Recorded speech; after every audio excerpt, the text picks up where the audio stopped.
मतलब अगर needle prick भी करेंगे तो वो निडल उसके लिए बहुत बड़ा निडल होगा। तो इसीलिए फिंगर प्रिकिंग न्यूबॉर्न में नहीं करते हैं, हील प्रिक करते हैं न्यूबॉर्न में, ठीक है।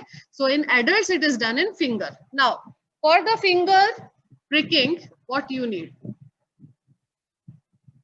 तो फिंगर प्रिकिंग के लिए आपका प्री रिक्विजिट ये है कि ये जो लेफ्ट हैंड है, लेफ्ट हैंड को यूज करना है, राइट हैंड को यूज नहीं करना है। या फिर इन बेटर टर्म्स अगर हम देखें तो you have to use the depending upon the handedness, so least used hand, okay.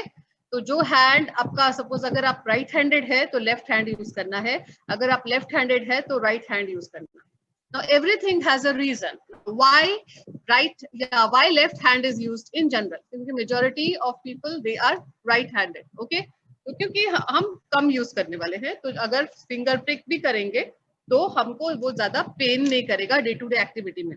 Haematology lab में हम एक के बाद एक बार फिंगर प्रिंट करते हैं, पूरे वीक में 2 बार तो फिंगर प्रिक करते हैं, ठीक है। तो आपको तकलीफ नहीं होनी चाहिए, इसलिए लेफ्ट हैंड यूज करते हैं। देन विच फिंगर, तो 5 फिंगर्स में से आप कौन से फिंगर में फिंगर प्रिक करेंगे, तो ideally it has to be done on ring finger of the left hand. Left hand क्यों है वो मैंने आपको बताया। Ring finger of the left hand क्यों यूज करना है, क्योंकि अगर आपको एनाटॉमी ठीक से मालूम है तो ये सारे जो फिंगर के अंदर जो साइनोवियल शीथ होते हैं दे आर कनेक्टेड, ठीक है, they all are connected together. अकेला सिर्फ ये जो रिंग फिंगर है इसका साइनोवियल शीथ सेपरेट, ठीक है, बाकी सारे फिंगर्स का कनेक्टेड साइनोवियल शीथ है। तो इसका क्या रिलेशन है, अगर गलती से आपने कोई भी इंफेक्शन, प्रिक मतलब इंफेक्शन इंट्रोड्यूस किया, प्रिक करना मतलब एक इन्वेजन है, so if you are introducing any infection through a prick, तो what will happen, there are chances कि यहाँ वाला इंफेक्शन इसमें भी चला जाएगा, इसमें भी चला जाएगा, इसमें भी चला जाएगा, there are chances to spread, ठीक है। अगर आप अदर देन रिंग फिंगर कोई दूसरे फिंगर में अगर प्रिक करेंगे तो इन्फेक्शन बाकी के फिंगर्स को स्प्रेड होने के चांसेस है, लेकिन अगर रिंग फिंगर में ये इन्फेक्शन हो जाएगा तो देयर इज चांस कि ओनली इतना ही पोर्शन में इन्फेक्शन होगा, it will not spread. So that is one of the reason कि आपको लेफ्ट हैंड के रिंग फिंगर को प्रिक करना है।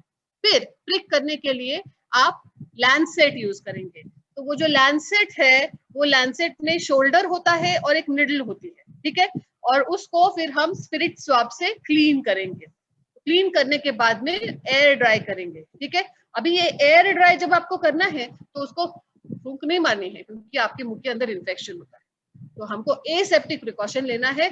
इसीलिए निडल आप जब निकालेंगे उसको आप स्पिरिट स्वैप से क्लीन करेंगे और फिर एयर ड्राई करेंगे, और फिर आप ये जो रिंग फिंगर है वो जो बड़ी वाली फिंगर है, मतलब मिडिल फिंगर के ऊपर रिंग फिंगर को, ये रिंग फिंगर मिडिल फिंगर के ऊपर ऐसे रेस्ट करेंगे, ऑलराइट।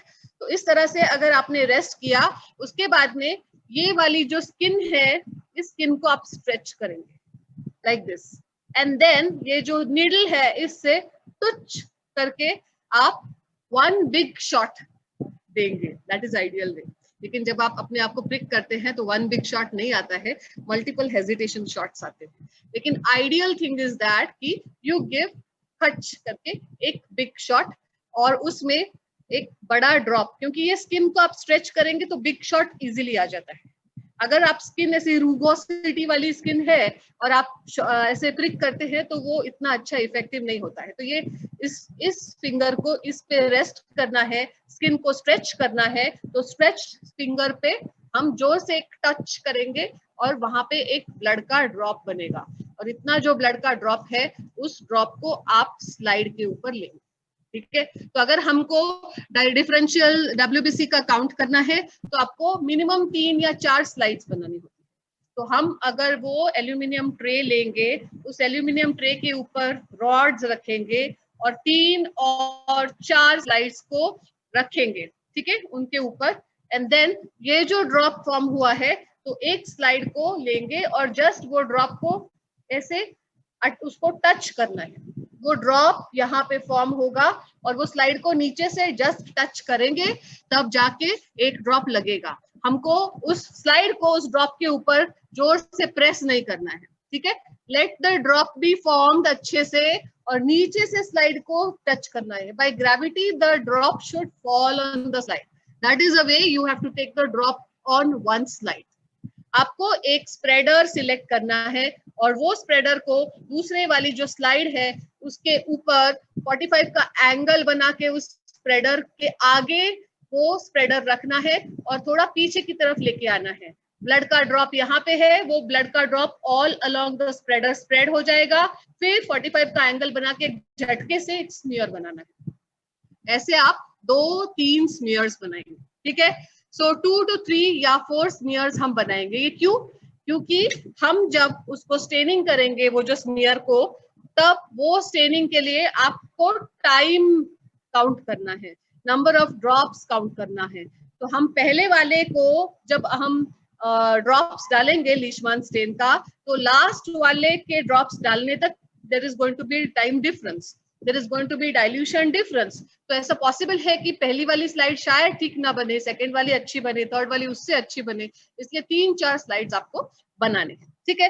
तो हमने पहला स्टेप किया, फिंगर को प्रिक किया बाय एसेप्टिक प्रिकॉशन। हमने स्लाइड के ऊपर ब्लड के ड्रॉप को ले लिया, एंगल बनाया स्प्रेडर सिलेक्ट करके स्मूथ बॉर्डर का, हमने एंगल बनाया, वो जो ब्लड का ड्रॉप है उसके आगे हमने सेकेंड वाली स्लाइड को रखा, थोड़ा सा पीछे लेके आ गए, तो वो जो ड्रॉप है all along the border of the slide वो ड्रॉप स्प्रेड हुआ।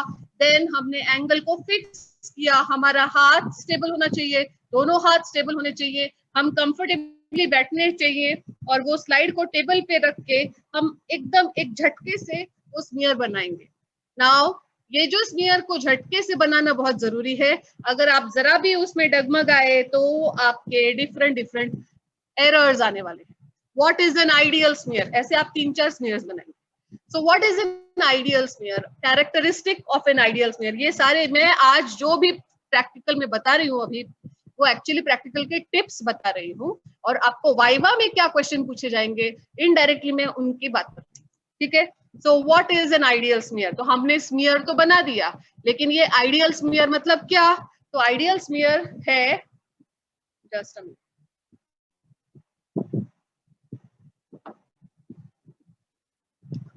कि a smear should cover 2/3 of a slide।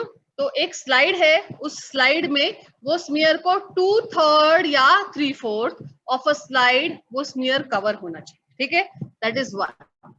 Second, the smear should neither be thick nor be thin. अभी स्मीयर थिक कब बनेगा? जब आप ये जो एंगल है वो एंगल अगर आप कम कर दे, 45 का एंगल अगर आप कम कर दे तो स्मीयर थिक बने। अगर आप ये 45 का एंगल बढ़ा दे तो स्मीयर थिन बनेगा। ऑलराइट, सो आपको अंदाजे से ही आएगा कि वो एंगल कितना रखना है for an ideal smear. Alright, so smear should cover 2/3 या 3/4 of a slide. It should neither be thick nor thin. Okay, now how do you से कि it is a thick smear? तो अगर आप वो जो बना हुआ स्मीयर है वो स्मीयर अगर नजर आ रहा है इट इज अ थिक, वो स्मीयर अगर आपको पिंक नजर आ रहा है तो it is a thin smear, ठीक है। वन मोर कैरेक्टरिस्टिक कि अगर आप कोई रिटन मटेरियल लेंगे, कोई भी जैसे जर्नल है फॉर एग्जांपल, उस पे लिखा है डिपार्टमेंट ऑफ फिजियोलॉजी, तो वो रिटन मटेरियल के ऊपर अगर आप वो स्लाइड देखेंगे रखेंगे और आपको नीचे का प्रिंटेड मटेरियल उसमें से दिख रहा है तो that is an ideal smear. लेकिन अगर रिटन मटेरियल के ऊपर आपने स्लाइड रखी है और आपको नीचे का रिटन मटेरियल नहीं दिख रहा है तो it is a thick smear, ठीक है। So ideal smear should cover 3/4 of a slide. It should neither be thin nor be thick. Okay, it should be unilamellar. One single layer of cells should be there. तो ideal जो neither thick nor thin में one single layer तो आएगा ही। फिर a smear should have 3 portions. So one is head, then body and then tail. So head, body and tail ये 3 portions होने चाहिए एक smear. Alright, तो ये characteristics of smear है। And then now let us comment on the tail. Now tail जो है, tail वाला portion, हम अभी आज differential WBC की बात करने वाले हैं। तो differential WBC में हमको types of WBCs मालूम है, तो उसमें न्यूट्रोफिल जो होते हैं वो मैक्सिमम टेल में मिलते हैं, और हमको मालूम है कि न्यूट्रोफिल सबसे ज्यादा अमाउंट में होते हैं, तो न्यूट्रोफिल ज्यादा अमाउंट में है और वो भी टेल में है। तो अगर आपकी टेल नहीं बनेगी ठीक से तो आपका न्यूट्रोफिल का काउंट डिसरप्ट हो जाएगा, ठीक है, तो आपका एरोनियस रिजल्ट आएगा। इसीलिए tail should be properly formed. So a smear should have a head, a body and tail. So this is the characteristic of an ideal smear. It should be neither thin nor thick. There should be a head, body and tail. Okay. It should be unilamellar. It should be pink in color. All right. तो ये characteristics of smear है। फिर और 2 points है, उसके अंदर vacuoles नहीं होने चाहिए। तो जब भी आप स्मीयर बनाते हो तो वो स्लाइड जो है, जो स्मीयर के लिए आप सिलेक्ट करते हो, वो प्रॉपरली वॉश्ड होनी चाहिए। It should be washed properly with soap. ऐसा नहीं है कि आपको लेबोरेटरी टेक्नीशियन ने दे दिया और बस आपने स्मीयर ले लिया, नहीं। अगर आपको चाहिए कि आपका स्मीयर अच्छा बने तो आप खुद उसको अच्छे से, don't believe in anybody that way, ठीक है। तो you have to wash that slide properly, wipe it with a piece of जो भी टिश्यू पेपर है या फिर आपका napkin, and then keep it on the table and then make a smear. क्यों? क्योंकि पिछली बैच ने, तुम्हारे पहले जिसने भी प्रैक्टिकल किया होगा, उन्होंने स्मीयर भी बनाया होगा और उसमें सीडारवुड ऑयल डाला होगा। अगर ऑयल उसमें रह गया तो आपके स्मीयर में वैक्यूल्स गोले गोले नजर आएंगे। तो आइडियल स्मीयर में गोले गोले नजर नहीं आने चाहिए। There should be no vacuoles, okay, no air vacuoles should be there. That is one of the things. One more thing is that, मैंने आपको बोला था कि आपका पोजिशन एकदम परफेक्ट होना चाहिए और confidently stroke of the smear होना चाहिए। तो अगर वो प्रॉपरली नहीं हुआ तो क्या होगा? आप डरते डरते आगे जाओ नहीं जाओ, आगे जाओ नहीं जाओ, मतलब ब्रेक्स लगाते लगाते आप स्मीयर बना रहे हैं। तो क्या होगा? मैंने क्या बोला था, न्यूट्रोफिल्स टेल में होते हैं। तो जब भी आपको स्मीयर को आगे ले जा रहे हैं, बीच में रुक रहे हैं, फिर से ले जा रहे हैं, बीच में रुक रहे हैं, तो न्यूट्रोफिल जिधर भी तुम रुके वहां पे न्यूट्रोफिल्स डिपॉजिट हो जाते हैं, और फिर तुम डीसी के टाइम पे टेल पे ढूंढते हो तो तुमको न्यूट्रोफिल नहीं मिले। सो इसको बोलते हैं hesitation marks. So there should be no hesitation marks. So these are characteristics of an ideal smear. DC की बात है तो हर एक छोटा स्टेप मायने रखता है, वेरी इंपॉर्टेंट, ठीक है। तो हमने स्मीयर बनाया, हमने एसेप्टिक प्रिकॉशंस लिए, हमने फिंगर को अच्छे से प्रिक किया, ब्लड का ड्रॉप बड़ा फॉर्म होने दिया, नीचे से स्लाइड लगाई, 2, 3, 4 स्लाइड्स पे हमने ब्लड का ड्रॉप लगाया, एक अच्छा सा स्प्रेडर लेके 45 का एंगल बना के एक स्ट्रोक से हमने मस्त स्मीयर बनाया। वो जो स्मीयर था वो पिंक कलर का था, यूनिलैमेलर था, it is having a head, body and tail, ठीक है, लेजिबल, एकदम मस्त। उसके अंदर से रिटन मटेरियल भी दिख रहा है, ठीक है, मतलब if it is kept on written text. Okay, now what? तो ये तो स्मीयर हमने बना दिए, 3-4 स्मीयर हमने बनाए। किसमें बनाए? तो वो एक एल्यूमिनियम ट्रे है, उसमें रॉड्स होते हैं, उन रॉड्स के ऊपर हमने स्मीयर को रख दिया। अभी आप क्या करने वाले हो? Now this step is also very important, drying of the smear. तो वो जो स्मीयर है, वो स्लाइड पे आपने जो स्मीयर बनाया है उसको अच्छे से ड्राई होने देना है। पेशेंस, इसमें पेशेंस चाहिए, अच्छे से ड्राई होने दो उसको, जरा भी उतावड़ नहीं करनी है, क्योंकि आपको रिजल्ट चाहिए। आपको रिजल्ट तभी मिलेगा जब आप अच्छे से ड्राई करोगे। अदरवाइज क्या होगा? जब हम स्टेन करेंगे और बाद में वो स्मीयर को पानी के नीचे धोने जाएंगे तो स्मीयर उखड़ जाएगा। तो drying of the smear very important, ठीक है। तो ठीक है, हमने अच्छे से उसको एयर ड्राई कर दिया, सारे स्मीयर्स को एयर ड्राई कर दिया।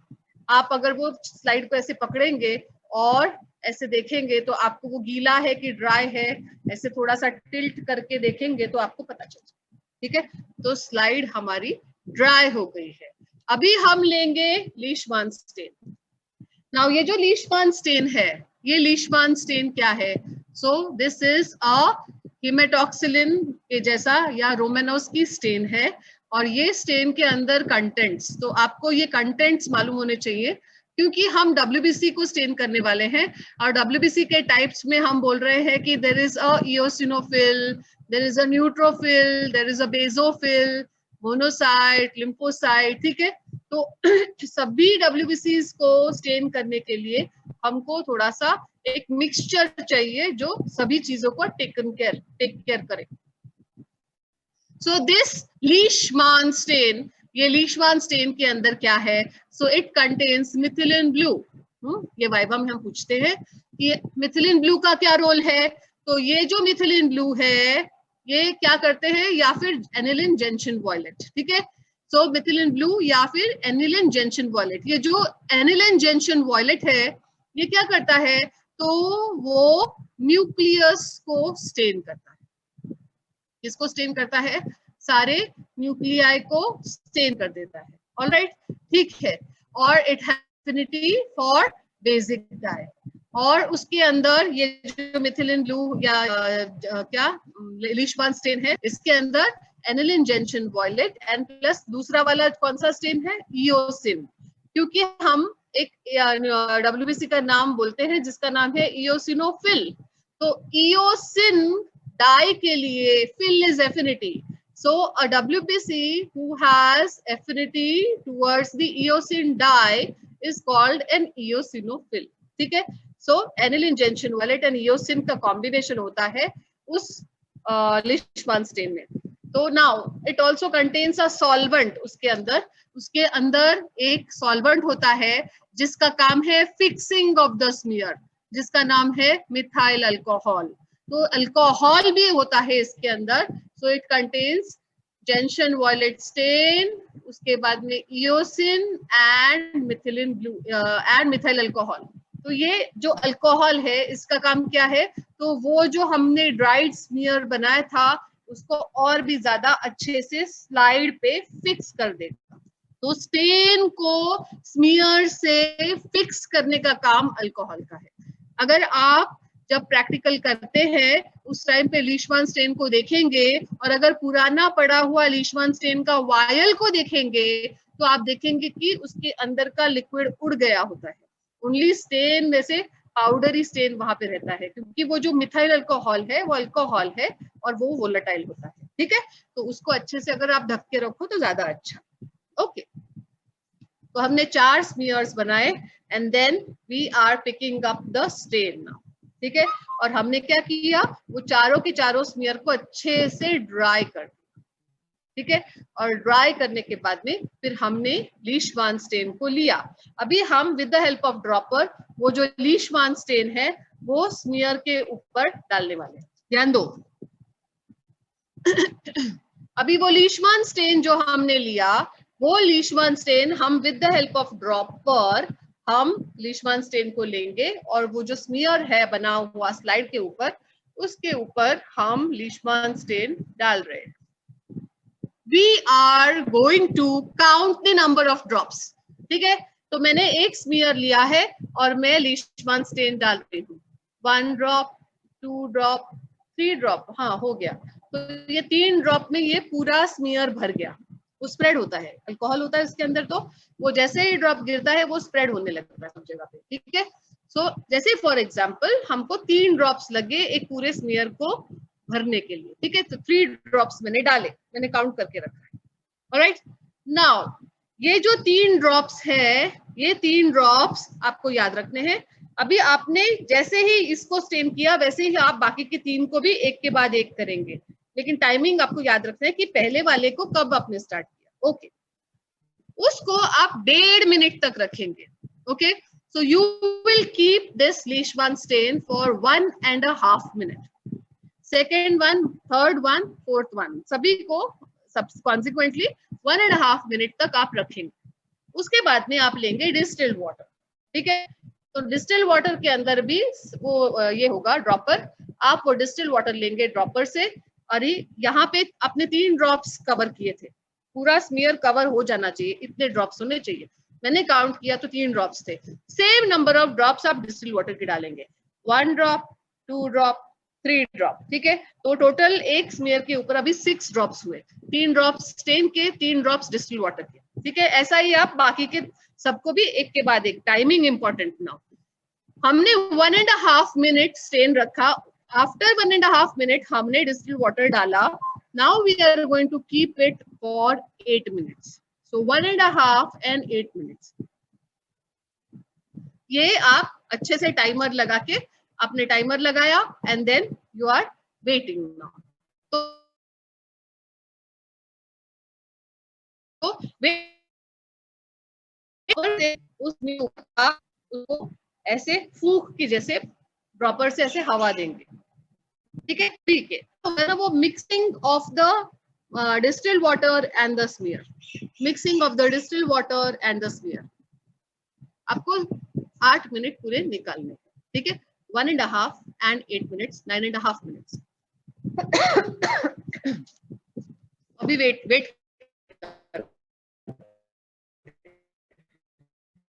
ठीक है।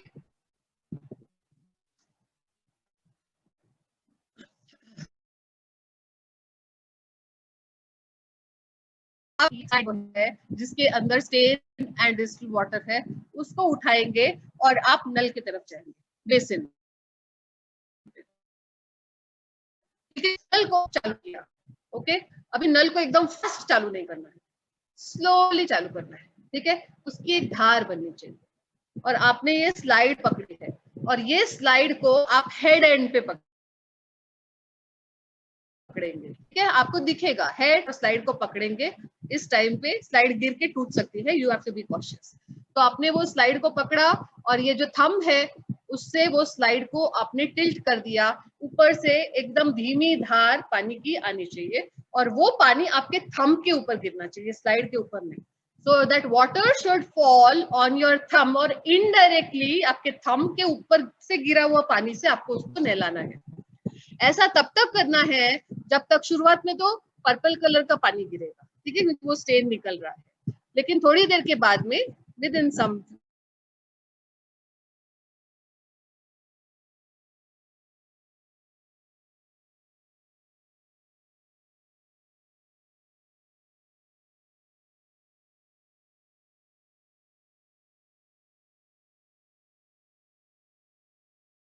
तो अच्छे से उसको ड्राई करने के लिए, पूरे अच्छे से ड्राई करना बहुत इंपॉर्टेंट है।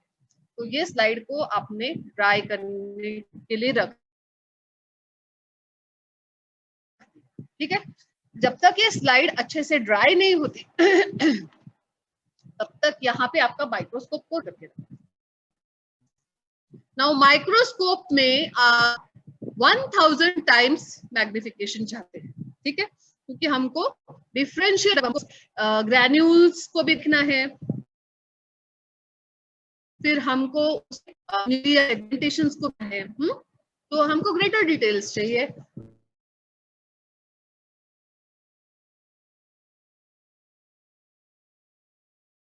इसलिए हम फिर हम 100 पे ला देंगे। 100x is eyepiece 10 times into 100x is it becomes 1000 times, ठीक है।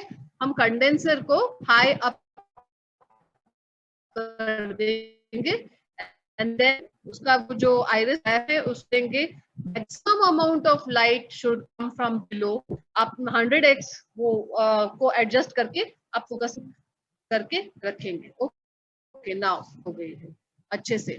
अभी आप सीडार वुड ऑयल लेंगे, तो सीडार वुड ऑयल का वो एक रॉड होता है जो इसमें वुड में डिप्ट होता है, बस the junction of head body and tail है ना, तो उसमें बॉडी और टेल के जंक्शन पे आपको वो ड्रॉप, वो भी टच नहीं करना है, सिर्फ वो ड्रॉप गिरे ऐसा, बहुत ऊपर से नहीं, लेकिन यहाँ तक लाके ड्रॉप जस्ट उसके ऊपर फ्री फ्लोइंग जाना चाहिए, यू शुड नॉट टच, क्योंकि टच करेंगे तो अगेन आप थोड़ा सा वो स्लाइड को बिगाड़ देंगे। ओके, तो आपने वो ड्रॉप रखा, कहाँ पे रखा, everything is important, at the junction of body and tail. Okay, तो आपने वो ड्रॉप रख दिया। अभी ये ड्रॉप लगाने की जरूरत क्या है, हाँ, तो सीडार वुड ऑयल, अगर वो नहीं होगा तो लिक्विड पैराफिन ऑयल, हाँ, लिक्विड पैराफिन भी आप यूज कर सकते हैं। तो लिक्विड पैराफिन या फिर सीडार वुड ऑयल, ये दोनों क्यों यूज करना है, why it is used, again that is viva question, कि उसका refractive index is same as that of glass. So cedar wood oil and liquid paraffin, they have the same refractive index as that of glass, so that is why it is used. यहाँ पे आपने पूरा मस्त align कर दिया है 100x पे, उसका नाम क्या है 100x का, ऑयल इमर्शन लेंस। मतलब ये अकेला लेंस जो है जिसको आपको ऑयल में डुबाना है। बाकी के कौन से थे, एक 40x था, एक 10x था, ठीक है। आपने 40x पे आरबीसी काउंट किया, 10x पे डब्ल्यूबीसी काउंट किया, ठीक है। यहाँ पे हम 100x यूज करने वाले हैं और उसका नाम है ऑयल इमर्शन लेंस। सो ऑयल इमर्शन का मतलब क्या है कि वो लेंस उस स्लाइड के अंदर जो सीडार वुड ऑयल है उसमें डूबेगी, तभी जाके वो कनेक्शन होगा, तभी जाके वो मैग्निफिकेशन, ठीक है। तो आप अभी वो स्मीयर को लेंगे, उस पे रखेंगे द माइक्रोस्कोप, कंडेंसर, लाइट का सोर्स चालू है, ऑयल इमर्शन लेंस पे आप वो ये जो है क्या लेंस को उस ऑयल में बराबर वो उसको मूव करके एग्जैक्टली बिलो द फील्ड वो ऑयल आना चाहिए। तो आप वो ऑयल में उसको डुबा देंगे and then you start focusing. अभी आप अंदर देखना शुरू करेंगे माइक्रोस्कोप में। तो अंदर आपको मतलब ये सारे कैरेक्टरिस्टिक्स आपने फॉलो कर दिए, मतलब ये सारे प्री रिक्विजिट्स जो है ये आपने करेक्टली किए तो आपको अच्छे से दिखेगा, ठीक है। तो क्या दिखेगा ना अगर आपकी प्रॉपरली स्टेन्ड स्मीयर है। अब मैंने ये सारे जो पॉइंट्स बताए हर चीज पे अगर गौर करेंगे तो आपकी स्मीयर अच्छी बनेगी। स्मीयर अच्छा बनाना है, उसको अच्छे से ड्राई करना है, स्टेनिंग के लिए 1.5 मिनट और स्टिल वाटर के लिए 8 मिनट्स। उसके बाद में वो अच्छे से धो देना है, ठीक है। एंड देन फिर अच्छे से फिर से ड्राई करना है। Cedarwood oil at the junction of body and tail पे रखना है। ऑयल इमर्शन को ऑयल बोना है, कंडेंसर हाई अप, लाइट पूरा open. Now you start seeing, so you will see what you will see. पहले तो RBCs just touching each other ऐसे देखेंगे। आरबीसीज को देखते देखते आप जाओगे, आप वो कोर्स एडजस्टमेंट के और फाइन एडजस्टमेंट में प्ले अराउंड करके आप फोकस करेंगे और वो स्टेज को मूव करेंगे। अभी इसमें आपको काउंटिंग करना है, डिफरेंशियल काउंट में आपको 100 WBCs ढूंढने हैं, ठीक है ना। तो जब आपको 100 WBCs ढूंढने हैं तो आपके कॉपी के ऊपर आपको 100 का बॉक्स बनाना है, 10 by 10 का स्क्वायर बनाना है, ठीक है। ओके, एंड देन आपको Z वाला रूल अप्लाई करना है, ठीक है। तो Z के हिसाब से आप ऊपर या फिर हॉरिजॉन्टली आप मूव करें। आपने यहाँ से स्टार्ट किया, सपोज इस फील्ड से चालू किया, आप सीधा सीधा सीधा जाएंगे, then you go slightly down, फिर come back straight towards the same जहां से स्टार्ट किया, फिर थोड़ा नीचे, फिर पैरेलली स्ट्रेट एंड फिर थोड़ा नीचे, फिर पैरेलली स्ट्रेट। इस पैटर्न से आप जाएंगे। इस तरह होगा ना कि आपका यूनिफॉर्मिटी हो, हैप्पीजर्डली कुछ भी पिकअप नहीं कर रहे, ठीक है। तो head will be covered, body will be covered, tail will be covered all throughout uniformly. और आप देखते देखते जैसे जा रहे हैं वैसे वैसे हर एक सेल जो भी आपको दिख रहा है, जैसे कि पहले आपको मोनोसाइट हेड से चालू कर रहे हैं तो वहां पे मोनोसाइट्स एंड सम लिम्फोसाइट्स दिखेंगे, तो आप मोनोसाइट फिर लिम्फोसाइट। लिम्फोसाइट जब आप लिखेंगे तो वो LS या LL मतलब लार्ज लिम्फोसाइट स्मॉल लिम्फोसाइट लिखते जाएंगे। बीच में इयोसिनोफिल दिख गया तो इयोसिनोफिल लिखेंगे। बेसोफिल तो आपको मिलेगा ही नहीं क्योंकि लेस देन मतलब 0.1% होता है, ठीक है। फिर आपको न्यूट्रोफिल्स दिखने, सो न्यूट्रोफिल न्यूट्रोफिल न्यूट्रोफिल, क्योंकि आप यहीं पे नीचे फिर से आए हैं, न्यूट्रोफिल, फिर अगेन न्यूट्रोफिल, इयोसिनोफिल, फिर lymphocyte lymphocyte lymphocyte lymphocyte lymphocyte और फिर मोनोसाइट। इस तरह से ऐसा सब जगह पे काउंट करेंगे तो आपको आप वो स्क्वायर में लिखते जाएंगे आइडेंटिफाई कर करके ये कौन सा सेल है, ठीक है। ऐसा करके आप 100 सेल्स को ले लेंगे, काउंट कर देंगे एंड देन उसका टोटलिंग कर देंगे और टोटलिंग करने करने बाद में 100 सेल्स में मोनोसाइट्स कितने थे, मोनोसाइट कितने थे, इयोसिनोफिल कितने थे, बेसोफिल्स अगर इफ एनी मिला है तो वो उसको आप परसेंटेज में मेंशन करेंगे, ठीक है। तो ये हुआ हमारा डिफरेंशियल काउंट। लेकिन इस डिफरेंशियल काउंट में आपको कैरेक्टरिस्टिक्स ऑफ WBC बताना जरूरी है। आप बताना इन द सेंस कि जब हम वाइवा में आपको असेस करते हैं तो उस टाइम पे आपको बोलते हैं कि यू फोकस ऑन न्यूट्रोफिल, ठीक है। तो न्यूट्रोफिल अगर आप फोकस करेंगे तो आपने सपोज, क्योंकि न्यूट्रोफिल इजी है टू आइडेंटिफाई, तो आपने फोकस करके रख दिया। फिर हम बोलेंगे कि चलो बताओ अभी कौन से बेसिस पे तुमने कहा कि ये न्यूट्रोफिल है, तो तुमको कैरेक्टरिस्टिक ऑफ न्यूट्रोफिल बताना है। फिर what is the function of neutrophil and in which neutrophil count is in which condition neutrophil count is decreased. ठीक है, now characteristic of neutrophil क्या है, तो उसका साइज 10 to 12 माइक्रोन्स है, मल्टीपल लोब्स है। ठीक है, अच्छा अगर आपको ग्रेटर डिटेल्स मतलब स्टिल मोर मार्क्स अगर स्कोर करने हैं तो you can also tell about Arneth counting.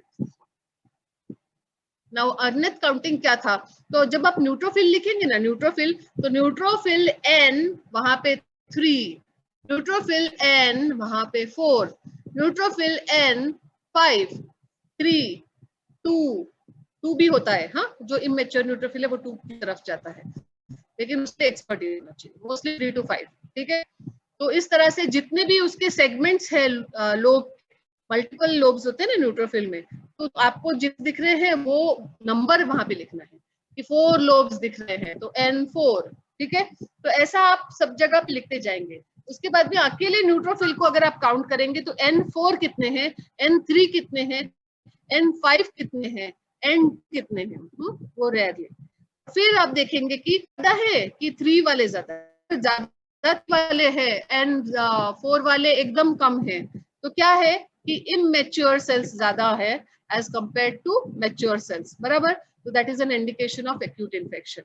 अगर 5 वाले बहुत ही ज्यादा दिख रहे हैं और 3 वाले तो दिख ही नहीं रहे हैं, सिर्फ 4 and 5 दिख रहे हैं, that means bone marrow trigger नहीं हो रहा है। ठीक है ना, तो more mature cells are seen. ये इसको क्या बोलते हैं, this is called as Arneth counting. Alright, तो डिफरेंशियल काउंट में आप इस तरह से पूरा काउंटिंग करेंगे। ओके, तो न्यूट्रोफिल में उसका साइज था 10 to 12 माइक्रॉन्स और उसका जो स्टेन है पिंक पर्पल फाइन ग्रैन्यूल्स होते हैं, मल्टीपल लोब्स होते हैं। ठीक है, ओके, ये हुआ न्यूट्रोफिल। फिर it has affinity for neutral stain, इसीलिए it is called as neutral neutrophil. फिर नेक्स्ट क्या है, नेक्स्ट वाला है इयोसिनोफिल। तो इयोसिनोफिल 10 to 12 माइक्रॉन्स उसका साइज है, बाइलोब न्यूक्लियस होता है, और वो कैसे आइडेंटिफाई करते हैं, तो वो स्पेक्टेकल शेप न्यूक्लियस होगा, बिग न्यूक्लियस और बाइलोब्ड एंड कोर्स ग्रैन्यूल्स होंगे, ब्रिक रेड कलर के कोर्स ग्रैन्यूल्स होते हैं उसमें। ठीक है, तो रेड कलर के बड़े बड़े अगर टपका जिसमें दिख रहे हैं, that is eosinophil. Okay, then basophil, basophil 10 to 12 microns, bilobious और ब्लू कलर के बिग बिग कोर्स ग्रैन्यूल्स होते हैं, it is rare to find. Monocyte, monocyte का साइज बड़ा होगा, 3 टाइम्स होगा, 18 to 21 माइक्रॉन्स है मोनोसाइट का साइज। उसमें साइटोप्लाज्म अबंडेंट होगा, बहुत सारा साइटोप्लाज्म होगा और शू शेप न्यूक्लियस। ठीक है, okay, so that is a monocyte. Now बचा कौन, लिम्फोसाइट। तो लिम्फोसाइट में किडनी शेप न्यूक्लियस है, 10 to 12 microns. Large lymphocyte 10 to 12 micron, 7 to 8 microns. ठीक है, लेकिन उसमें साइटोप्लाज्म बहुत कम होगा, न्यूक्लियस ही बहुत बड़ा होगा और किडनी शेप, काजू के शेप का होगा न्यूक्लियस, साइटोप्लाज्म कम। ठीक है, सो that is a large lymphocyte. फिर आपको परसेंटेजेस नॉर्मल मालूम होने चाहिए कि जो न्यूट्रोफिल होता है, तो न्यूट्रोफिल का normal percentage 50 to 70% is normal. उसके बाद में आया लिम्फोसाइट्स, तो लिम्फोसाइट का नॉर्मल परसेंटेज 20 to 40%। ठीक है, okay, and eosinophil up to 6 to 7%, monocyte again 4 to 7%। ठीक है, फिर कौन बचा, बेसोफिल 0.1%, लेस देन 1%। ठीक है, तो इस तरह से आप differential WBC count. What are the contents of Leishman stain? So it contains aniline gentian violet, which stains blue. ठीक है, the nucleus. Eosin, it stains the eosinophil. Ethyl alcohol is the smear. ये उसके functions हैं. All right. और फिर what is the condition in which, मतलब what is the function of neutrophil का function है phagocytosis. तो जगह पे it is almost first in line of defence. First line of defence आप कह सकते हैं कि मोनोसाइट है, कुछ बुक्स में फर्स्ट लाइन ऑफ डिफेंस को न्यूट्रोफिल कहा है, that's okay. Then phagocytosis is the main primary important function. Monocyte का भी फंक्शन फैगोसाइटोसिस है, लेकिन वो मैक्रोसाइट है, को फैगोसाइटोसिस है। ठीक है, राइट।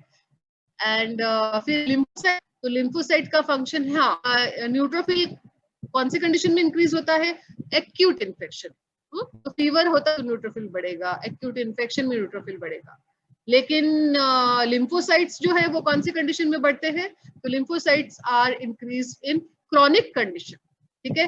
नाउ एक्यूट कंडीशन का एग्जांपल बताओ, तो एनीथिंग, फीवर है, इन्फेक्शन है, एक्यूट टॉन्सिलाइटिस है, ओटाइटिस है, हाँ बहुत सारे एक्यूट कंडीशंस है, अपेंडिसाइटिस है, तो इन सब कंडीशंस में न्यूट्रोफिल्स बढ़ेगा। लिम्फोसाइट क्रॉनिक कंडीशन में बढ़ेगा, तो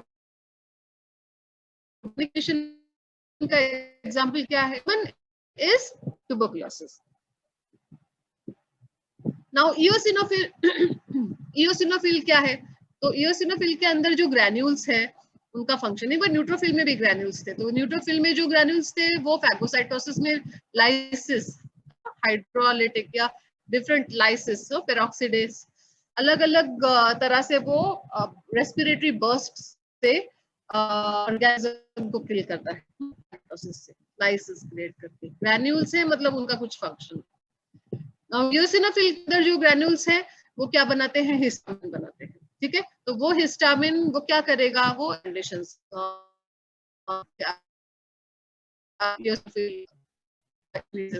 तो आइसोलेटेड, हाँ,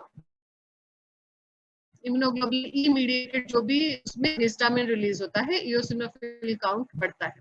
तो एलर्जिक कंडीशंस जैसे अस्थमा है, फिर राइनाइटिस, हाँ, फिर ये सारे एलर्जिक कंडीशन, हे फीवर है, इवन पैरासाइटिक काउंट बढ़ता है। फिर क्या है? बेजोफिल, तो बेजोफिल का फंक्शन, उसके जो ग्रैन्यूल्स हैं वो हिपैरिन और हिस्टामिन दोनों बनाते हैं, तो बेजोफिल का उतना ग्रेट फंक्शन नहीं है, बट एलर्जिक कंडीशन में कभी कभी बेजोफिल काउंट बढ़ता है, ठीक है। मोनोसाइट्स, क्रॉनिक इन्फेक्शन में, एक्चुअली एक्यूट इन्फेक्शन में लेटर स्टेजेस में मोनोसाइट आता है, ठीक है। तो एक्यूट वाला कंडीशन जब क्रॉनिक की तरफ जा रहा है तो उस स्टेज में मोनोसाइट्स का ग्रेट इंपॉर्टेंट रोल है। अभी what is normal leukocyte count? So normal leukocyte count is 4,000 to 11,000 cells per cubic mm. Okay, so what is leukocytosis? Increase in the leukocyte count above 11,000. What is leukocytopenia? Decrease in leukocyte count below 4,000. Okay, so what is neutropenia? Decrease in neutrophil count. Eosinopenia, decrease in eosinophil count. Lymphopenia, decrease in lymphocyte count. Monopenia, monocyte count. Basopenia, decrease in basophil count. ठीक है, तो in general न्यूट्रोपिनिया typhoid में होता है। ल्यूकोपिनिया मतलब सारे leukocytes totally अगर decrease हो जाते हैं उसको ल्यूकोपिनिया बोलेंगे। कोई भी पीनिया होगा उसका कारण दो तीन ही है, एक है ड्रग्स, मतलब कौन से वाले? एंटी कैंसर ड्रग्स, एल्कलॉइड्स, ठीक है। फिर दूसरा है रेडिएशंस, हाँ, तो रेडिएशन से भी न्यूट्रोपिनिया या डिक्रीज इन ल्यूकोसाइट काउंट होता है।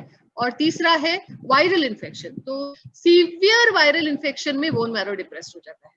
और चौथा है एप्लास्टिक, मतलब बोन मैरो का हाइपोप्लेजिया हो गया, तो उसमें एप्लास्टिक वाला जो कंडीशन होता है साइटोपिनिया है, ये वर्ड बताया था आपको। पैनसाइटोपिनिया मतलब तीनों सेल लाइंस कम होंगे, मतलब आरबीसीज भी कम होंगे, डब्ल्यूबीसीज भी कम होंगे और प्लेटलेट्स भी कम होंगे, ठीक है। सभी कंडीशंस में leucocyte count is reduced. So this was differential WBC count. Alright, ठीक है, you want to ask?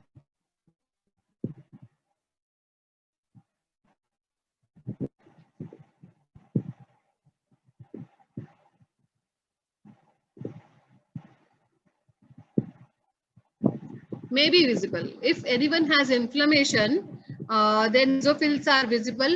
Sometimes it may be visible. Actually, basophils mostly visible नहीं होते हैं. बहुत ज्यादा visible होगा तो it is मतलब कौन सा condition है? It could be a carcinoma, cancer. तो cancerous growth, what is leukaemia? Leukaemia is cancerous growth of डब्ल्यूबीसीज, ठीक है।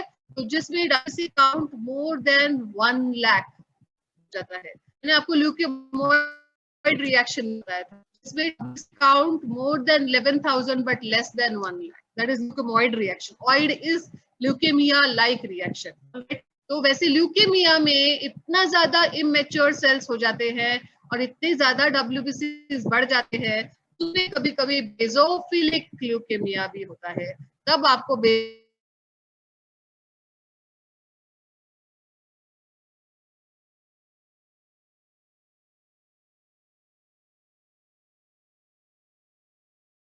क्या पेंटार्ड थे, 5 साइंस ऑफ इन्फ्लेमेशन क्या थे?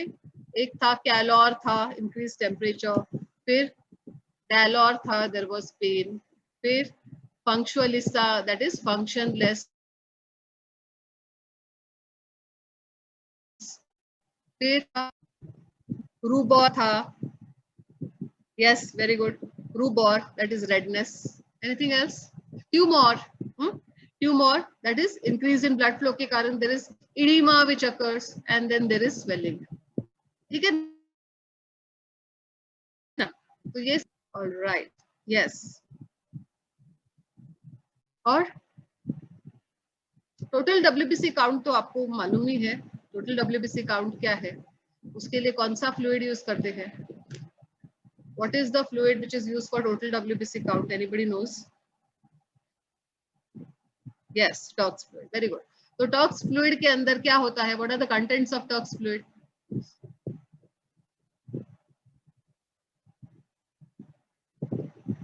Yes, glacial acetic acid, yes. और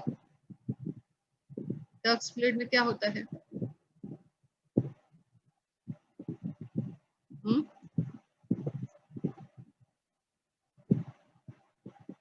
बोलो।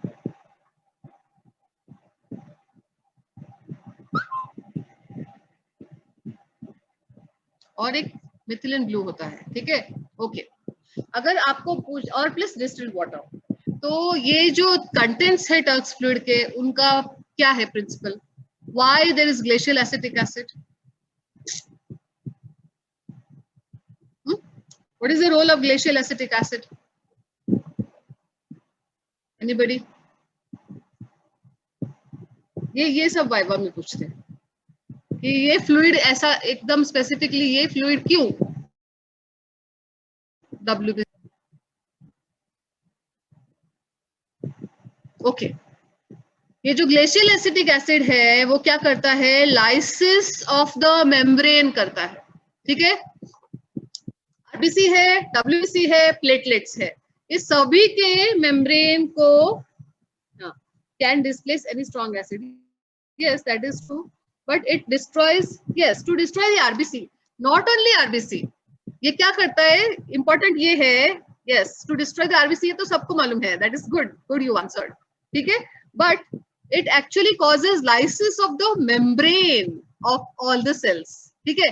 तो ब्लड में कौन से सेल्स है? आरबीसी भी है, डब्ल्यूबीसी भी है और प्लेटलेट्स भी है। तो ग्लेशियल एसिटिक एसिड सभी के मेम्ब्रेन डिस्ट्रॉय कर देता है, ठीक है। नाउ सभी की मेम्ब्रेन डिस्ट्रॉय हो गए। आरबीसी आपको मालूम है कि उसमें न्यूक्लियस नहीं है, ठीक है। प्लेटलेट्स में न्यूक्लियस है लेकिन वो बहुत छोटा साइज का होता है, 2 to 4 माइक्रोन, ठीक है। डब्ल्यूबीसी में न्यूक्लियस है और वो बड़े साइज के न्यूक्लियस है। अभी दूसरा कंटेंट क्या है? मिथिलिन ब्लू जो है, वो methylene blue only stains the nucleus, तो वो आरबीसी को स्टेन नहीं करेगा क्योंकि आरबीसी के अंदर न्यूक्लियस नहीं है, और आरबीसी का मेम्ब्रेन टूट गया, डब्ल्यूबीसी का भी मेम्ब्रेन टूट गया। तो जो कुछ भी आप काउंटिंग कर रहे हैं वो only the nuclei of WBC count कर रहे हैं, ठीक है। और प्लेटलेट्स इतने छोटे हैं कि वो काउंटिंग में नहीं आते हैं, यू अंडरस्टैंड। सभी एक जैसे वाले जो है सेल्स, जो बिग साइज के न्यूक्लियाई टपका टपका एक्चुअली ऑब्वियसली दिखते हैं, वो होते हैं डब्ल्यूबीसीज, और उनको आप काउंट कर सकते हैं। और अगर आप कोर्स एडजस्टमेंट, फाइन एडजस्टमेंट को ऐसे करेंगे, हिलाएंगे ऊपर से नीचे इस तरह से, तो आपको पता चलेगा कि देयर आर रिफ्रैक्टाइल बॉडीज जिसके थ्रू लाइट पास होती है, ऑलराइट, वो पहले डिसअपियर होके फिर से अपीयर हो जाते हैं। तो ये वाले जो सब्सटेंसेस हैं वो है डब्ल्यूबीसी। तो हम वाइवा में पूछते हैं कि डब्ल्यूबीसी में जो ग्लेशियल एसिटिक एसिड है उसका क्या रोल है? तो ये glacial acetic acid, it lyses the membranes of RBC, WBC and platelets. And methylene blue क्या करता है? तो ये methylene blue stains the nucleus. ठीक है, तो आप न्यूक्लियस को काउंट करते हैं। Okay fine. अभी ये जो टोटल डब्ल्यूबीसी में हम हीमोसाइटोमीटर यूज कर रहे हैं, तो वो हीमोसाइटोमीटर में जो वो मार्किंग्स है, ठीक है, चेम्बर जो है वो न्यूबर्स चेम्बर में जो मार्किंग है, ठीक है, वो मार्किंग दोनों साइड में होते हैं। तो वो जो मार्किंग है, उस मार्किंग में आप कौन से चेम्बर्स में डब्ल्यूबीसी काउंट करोगे? WBCs are counted on which squares? कौन से स्क्वायर्स में? कितना, मतलब 16 स्क्वायर वाला कि 25 स्क्वायर वाला? कौन से एरिया में डब्ल्यूबीसी को काउंट करते हैं? 16 square. Very good. So 16 square कहाँ पे होता है? साइड में होता है कि सेंटर में होता है? कॉर्नर में। ठीक है, तो 4 कॉर्नर्स में जो काउंट करोगे तो वो होंगे विषय है। तो आरबीसी का कैरेक्टरिस्टिक, आरबीसी क्या आइडेंटिफाई करोगे? किसी का एरिया है, बाकी के 4 जो कॉर्नर्स हैं वो डब्ल्यूबीसी के हैं, लेकिन आरबीसी का एरिया जब आप उसको घुमा रहे होते हैं तो आपको इमीडिएटली इतना पता नहीं चलता है, लेकिन ऐसी कुछ चीजें हैं जिसको देख के पता चलता है नहीं हम अभी आरबीसी के इलाके में आ गए। मिडल बराबर है, लेकिन आरबीसी का कैरेक्टरिस्टिक क्या है? आरबीसी के एरिया का कैरेक्टरिस्टिक क्या है? मिडल है, बराबर। स्क्वायर्स, स्क्वायर्स क्या, कितने squares? 25। It is in middle. Very good, roll number 65। ठीक है, तो खुशी आ गई। यस, सो ट्रिपल लाइंस, हाँ, आरबीसी का area is surrounded on all the 4 sides by triple lines. WBC का एरिया का वैसा नहीं है। डब्ल्यूबीसी का area is surrounded by 2 sides by triple lines, लेकिन आरबीसी चारों बाजू से ट्रिपल लाइंस से सराउंडेड होता है। Very good. ये हुआ हमारा डब्ल्यूबीसी का एरिया, कॉर्नर के 4, और वो जो कॉर्नर के 4 स्क्वायर्स है उनके अंदर 16 स्क्वायर्स। आरबीसी के एरिया में कितने स्क्वायर्स होते हैं? 25, और 25 के अंदर भी ईच स्क्वायर के अंदर further 16। Alright, very good. Now अभी कितने x के अंदर आप एडजस्टमेंट अगर डब्ल्यूबीसी के लिए करना है तो कितने टाइम्स मैग्निफिकेशन चाहिए हमको डब्ल्यूबीसी देखने के लिए? How much magnification is required for WBCs? Magnification, I'm asking. You are telling 10x, which is correct. 10x is correct. ठीक है, लेकिन magnified how? Very good, 100 times. Correct. So Anjali Parmar is correct. That is 100 times magnification. Why? Why 100 times?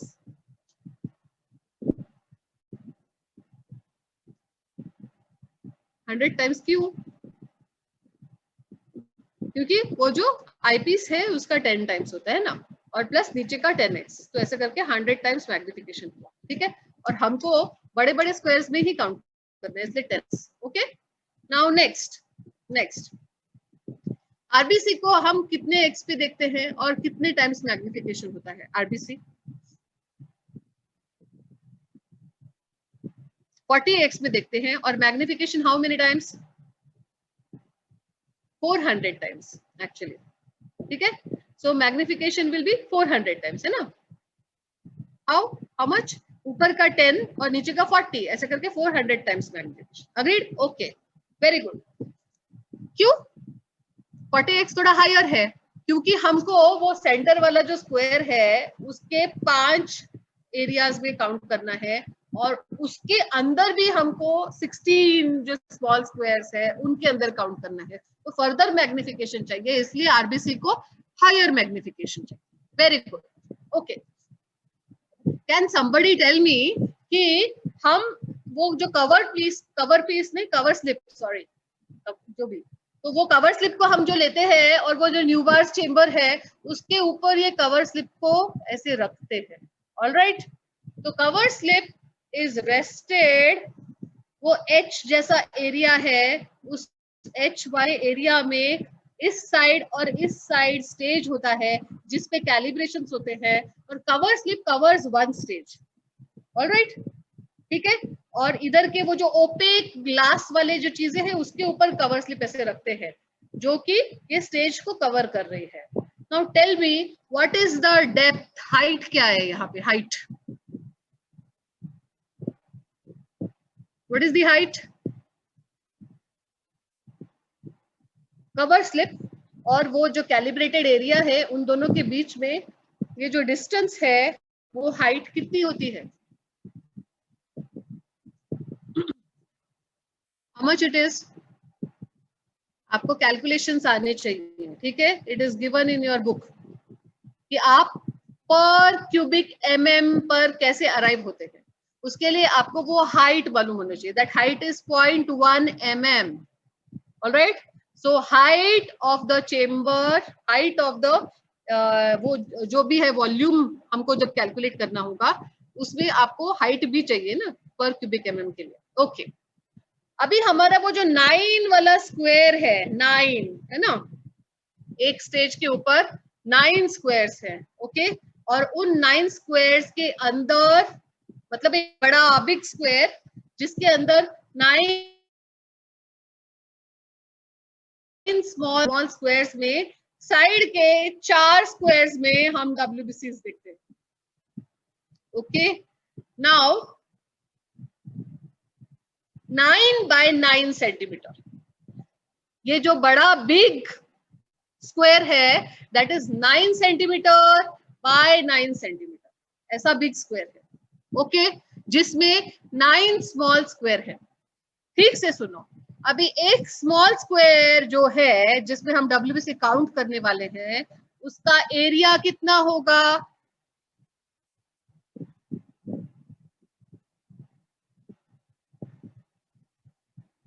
One. Very good, how? Very good, it is 1 centimetre, centimetre नहीं बोलना, centimetre पर cubic mm, metre, हाँ metres, metre नहीं millimetre, ठीक है।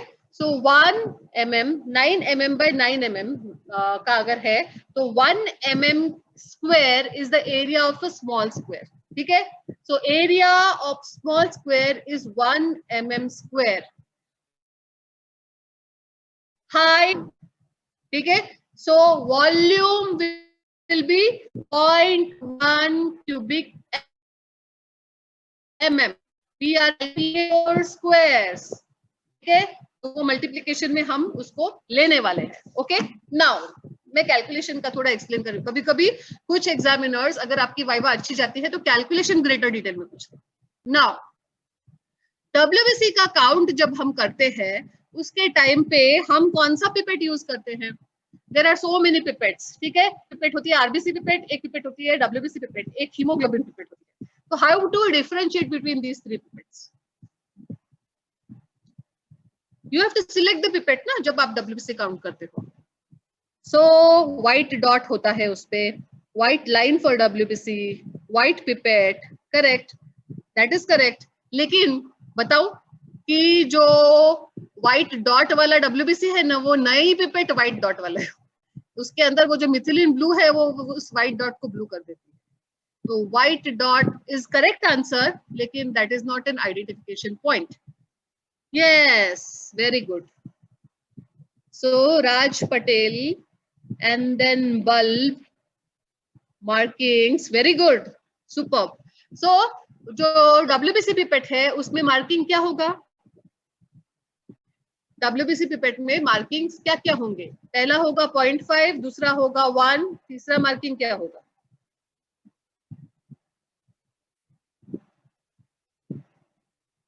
Only Rucha is correct, it is 11, correct।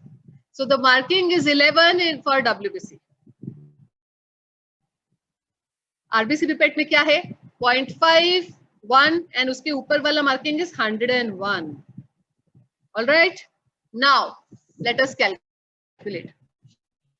हम क्या कर रहे हैं, पहले हमने एसेप्टिक प्रिकॉशंस लिया, ठीक है। हमने ब्लड का ड्रॉप फॉर्म किया, हमने टर्क्स फ्लूइड रेडी रखा, ठीक है, फिर हमने प्रिक किया, ब्लड का ड्रॉप फॉर्म हुआ, हमने डब्ल्यूबीसी की पिपेट उठाई, डब्ल्यूबीसी की पिपेट में मार्किंग था 0.5111, अंदर व्हाइट डॉट था और वो जो बल्ब है वो छोटे साइज का है, आरबीसी के पिपेट का बल्ब बड़े साइज का है, ऑलराइट, और उसके अंदर रेड डॉट था।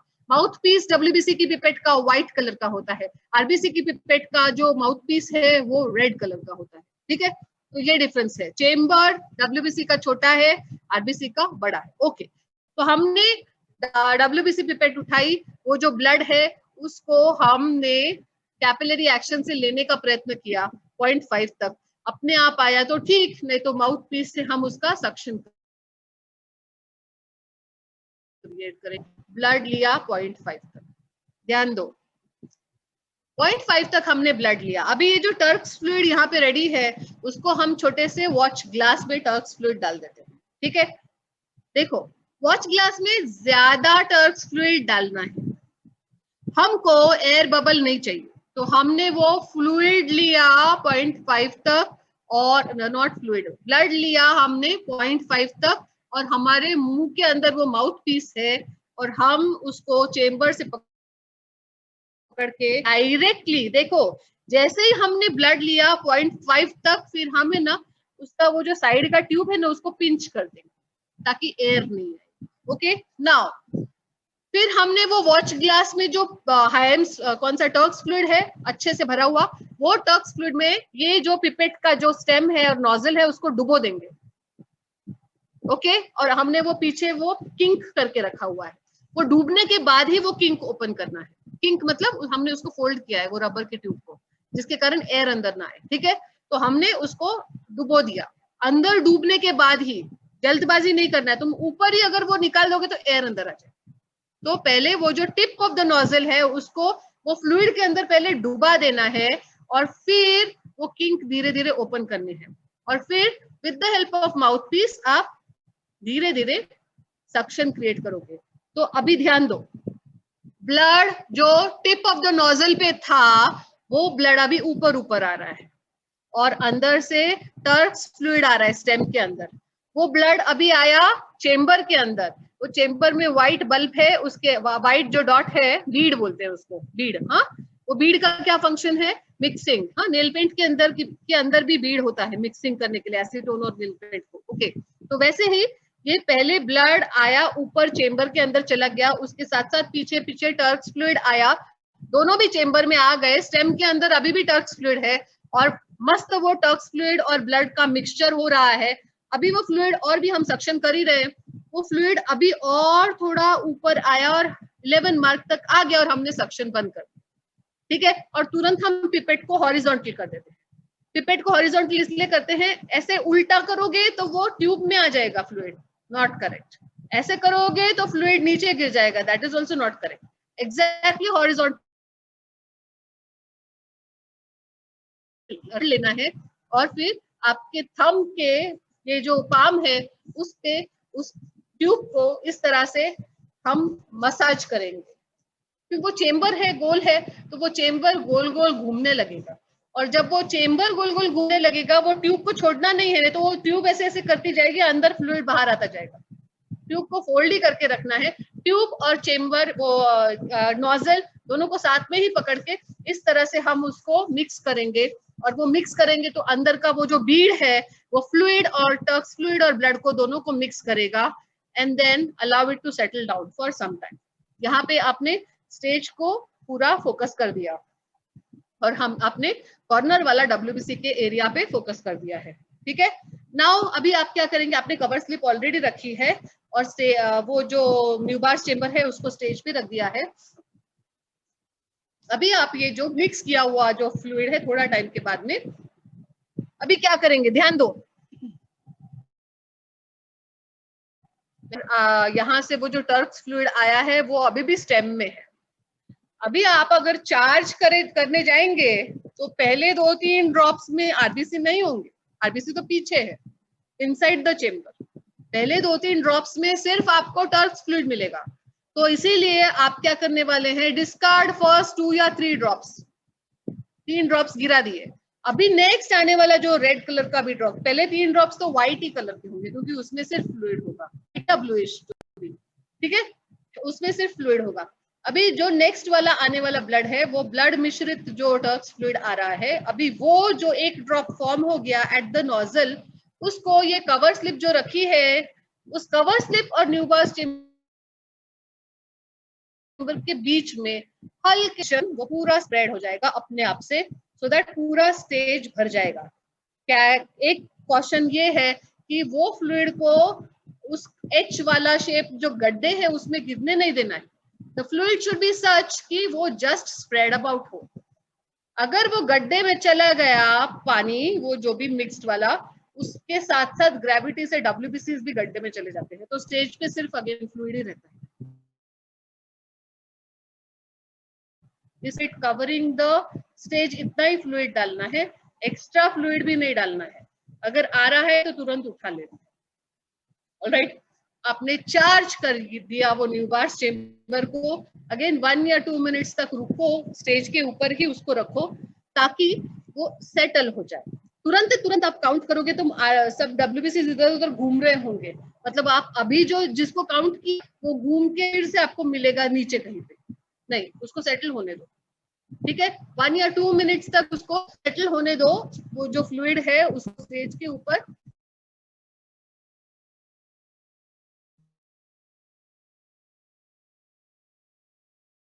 देन तो आपके ऊपर है, उस पे आपके चार्ट, देन स्टार्ट काउंटिंग, जो भी है उनका जो भी टोटलिंग है उसको आप मल्टीप्लाइड बाय इनटू 50। तो उसके 50 कैसे आया, उसका कैलकुलेशन, ठीक है। तो एक तो हम मिलीमीटर को था, ml